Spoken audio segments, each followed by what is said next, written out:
నాకు వేరే మార్గాలు లేవు.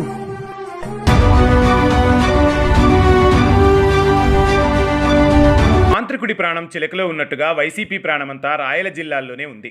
ఆ సంగతి బాగా తెలిసిన చంద్రబాబు అక్కడి నుంచే వైసీపీ పతనానికి పావులు కదుపుతున్నారు. ఒకవైపు ఏపీలో పాలనను గాడిలో పెడుతూనే మరోవైపు రాజకీయంగా కూడా జగన్ను పూర్తిగా నియంత్రించాలని కంకణం కట్టుకున్నారు. తరచూ సీమ జిల్లాలకు వెళ్తున్నారు చంద్రబాబు. ఇటీవల శ్రీశైలం వెళ్లి కృష్ణమ్మకు జలహారతి ఇచ్చారు. ఆ తర్వాత నంద్యాల వెళ్లి అక్కడ హంద్రీనీవా జలాలను వదిలారు. రాయలసీమకు ఎప్పుడు వెళ్ళినా చెప్పే మాట ఒక్కటే, తాను కూడా సీమ బిడ్డనే అని. అంతేకాదు, వెనకబడిన రాయలసీమకు న్యాయం చేయాలనే తపన తనకే ఉందని బాబు చెప్పుకొస్తున్నారు. సీమలో ప్రతి ఎకరాకు సాగునీరు ఇస్తామని బాబు అభయమిస్తున్నారు. సీమలో ఎన్నో పరిశ్రమలు తీసుకొస్తామని బాబు హామీ ఇచ్చారు. హైకోర్టుని తొందరలోనే ఏర్పాటు చేస్తామని అంటున్నారు.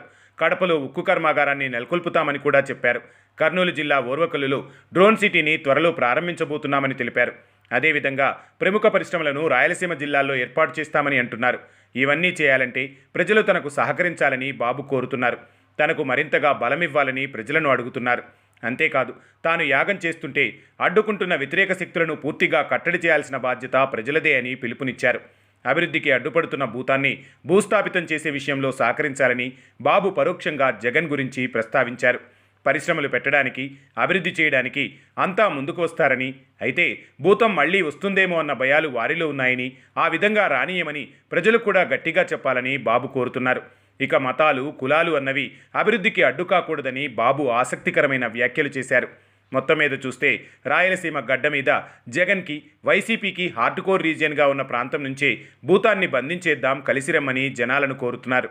మరోవైపు బనకచర్ల ప్రాజెక్ట్ని బాబు భుజస్కంధాలపై ఎత్తుకోవడానికి కూడా రాయలసీమ ప్రాంతాలలో తెలుగుదేశం పార్టీకి శాశ్వతమైన అభిమానం సంపాదించాలన్న వ్యూహం దాగుందని అంటున్నారు. వైసీపీకి సీమలో ఆదరణ తగ్గితే దాని ప్రభావం మిగిలిన ప్రాంతాల్లో కూడా పడుతుందని, అందుకే మొదటికే దెబ్బతీసేలా వ్యూహరచన చేస్తున్నారని అంటున్నారు. ఏది ఏమైనా సీమలో బాబు పక్కా వ్యూహంతో ముందుకు సాగుతున్నారని అంటున్నారు. 2024 ఎన్నికల్లో తొలిసారిగా సీమ జిల్లాలు మొత్తం టీడీపీ కూటమికి జైకొట్టాయి. ఆ అభిమానాన్ని, జనాదరణను పూర్తిగా తమ వైపు తిప్పుకోవాలని చంద్రబాబు యోచిస్తున్నారు. మరి ఏం జరుగుతుందో చూడాలి మరి.